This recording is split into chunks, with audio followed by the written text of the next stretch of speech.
Deus seja louvado para sempre e eternamente. Eu estou de volta para lhes apresentar Mergulhando nas Escrituras Sagradas. Hoje eu quero falar sobre o que a Bíblia informa sobre o futuro remoto do Egito.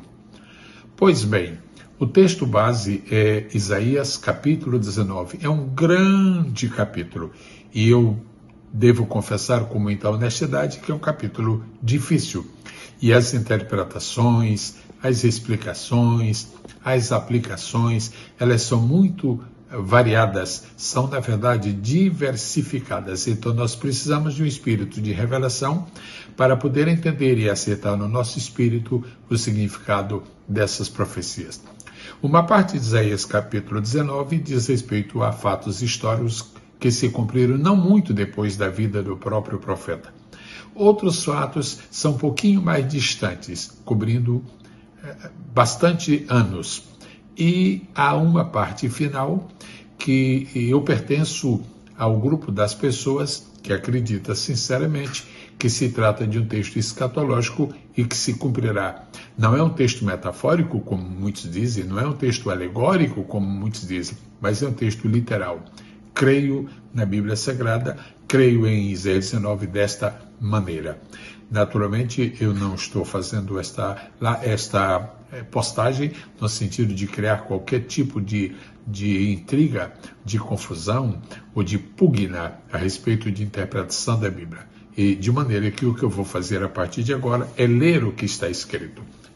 Isaías capítulo 19. Vamos começar pelo verso 16. Lembrando sempre que daqui do versículo 16 até o final do capítulo, a expressão naquele tempo ou naquele dia aparece nada menos de 5 vezes. Talvez isto dê a intenção de que realmente era uma época distante e também uma época distinta, mas que é uma época garantida por Deus. A expressão naquele tempo ou naquele dia é muito usada na Bíblia Sagrada quando se refere a temas escatológicos. Verso 16 diz assim: naquele tempo, os egípcios serão como mulheres e temerão por causa do movimento da mão do Senhor dos Exércitos, que há de levantar-se contra eles. Vamos agora para o versículo de número 17. E a terra de Judá será um espanto para o Egito. Todo aquele a quem isso se anunciar se assombrará por causa do propósito do Senhor dos Exércitos que determinou contra eles. Vamos agora para o versículo de número 18. Naquele tempo haverá 5 cidades na terra do Egito que falarão a linguagem de Canaã e farão juramento ao Senhor dos Exércitos. E uma destas cidades se chamará Cidade de Destruição. Realmente é um texto complexo, certo? Mas é Bíblia Sagrada, é a Bíblia inspirada por Deus. Agora eu passo para o versículo 19. Naquele tempo, o Senhor terá um altar no meio da terra do Egito.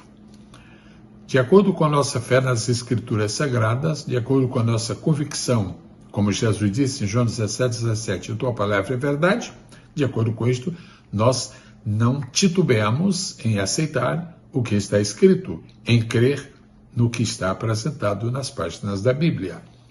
Naquele tempo, o Senhor terá um altar no meio da terra do Egito, e uma coluna se erigirá ao Senhor junto da sua fronteira. Vamos agora, as coisas vão agora se tornando cada vez mais profundas. Versículo de número 20. E servirá de sinal e de testemunho ao Senhor dos Exércitos na terra do Egito, porque ao Senhor clamarão por causa dos opressores, e ele, o Senhor, claro, lhes enviará um Salvador e um protetor que os livrará.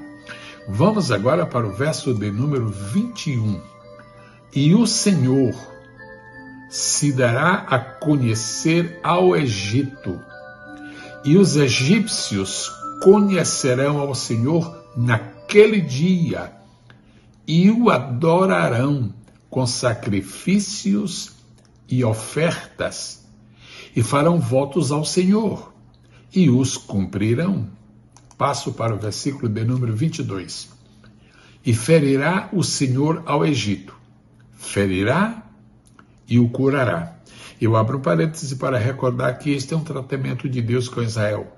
Sempre que Israel, sobretudo na época dos juízes e na época dos reis, sempre que Israel apostatava da fé, se afastava do Senhor, então Deus permitia que eles ficassem debaixo de opressão. A linguagem bíblica para isto é esta que está aqui: ferirá o Senhor ao Egito. Ferirá e o curará. E converter-se-ão ao Senhor, que está falando dos cidadãos egípcios, e mover-se-á às suas orações, e os curará. Pois bem, nós temos que entender que a palavra profética muitas vezes é clara e muitas vezes é um mistério, mas ela é sempre a palavra de Deus.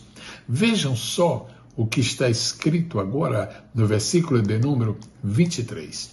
Naquele dia haverá uma estrada do Egito até a Assíria, e os assírios virão ao Egito, e os egípcios irão à Assíria, e os egípcios servirão com os assírios. Verso 24.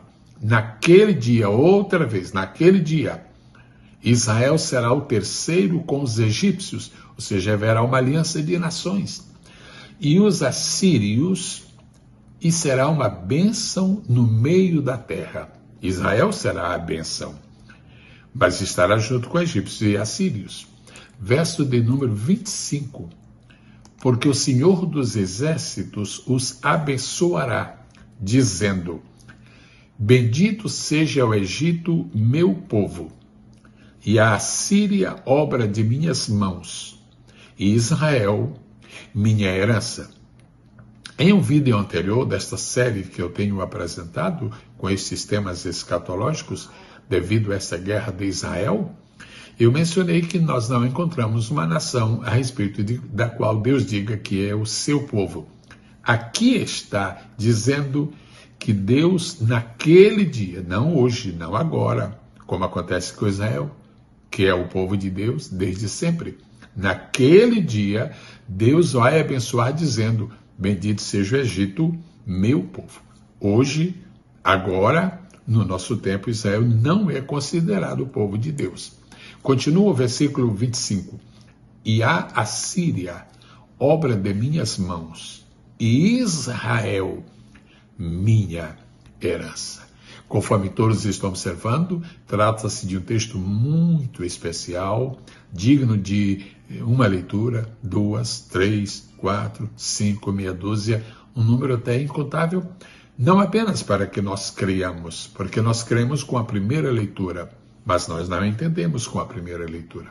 Deus a todos abençoe, para que a sua mente esteja bem aberta e o seu coração também aberto, para crer no que está escrito e esperar que a seu tempo, como diz a palavra, naquele tempo ou naquele dia, a profecia se cumprirá.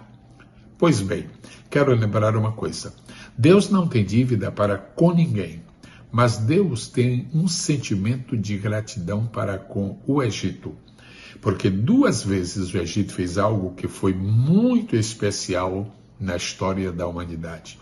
A primeira vez foi quando Israel aceitou José, e não somente o aceitou, mas também José chegou a ser o primeiro ministro do Egito, uma função que naturalmente não se esperaria ser possível que um estrangeiro, e particularmente um judeu, pudesse alcançar essa distinção. Mas o Egito apoiou José e lhe deu todas as condições de honra e lhe deu muita autoridade.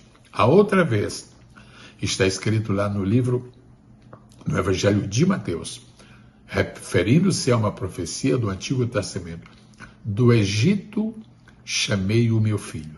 Quando Jesus nasceu, não muito tempo depois, Herodes estabeleceu um decreto ordenando a morte de todos os inocentes, de todos os recém-nascidos até 2 anos de idade.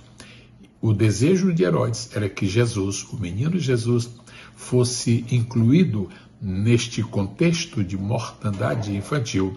E assim Herodes se livraria desse que chegou a ser um grande assombro para ele, porque foi mencionado pelos magos do Oriente como rei de Israel. Pois bem, Deus apresentará ainda um dia sua gratidão a Israel por causa de José e, sobretudo, sua gratidão ao Egito. Sua gratidão ao Egito por causa de José e sua gratidão ao Egito por causa de Jesus, por haver aceitado Jesus por um tempo. Quando Jesus deixou o Egito e voltou para Israel, então já os que procuravam a morte da criança haviam já perecido, como disse o anjo aos pais do menino. Deus a todos abençoe, no nome maravilhoso do Senhor Jesus. Vamos continuar crendo na Bíblia, e ainda que não a entendamos completamente, mas vamos manter a nossa fé firme. E se alguma coisa acontecer que não possamos entender completamente enquanto aqui estivermos, não há problema. Na eternidade saberemos tudo, absolutamente tudo. E isto sempre será para a glória de Deus.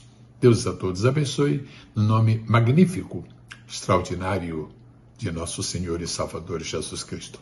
Até o nosso próximo momento de mergulho nas Escrituras Sagradas.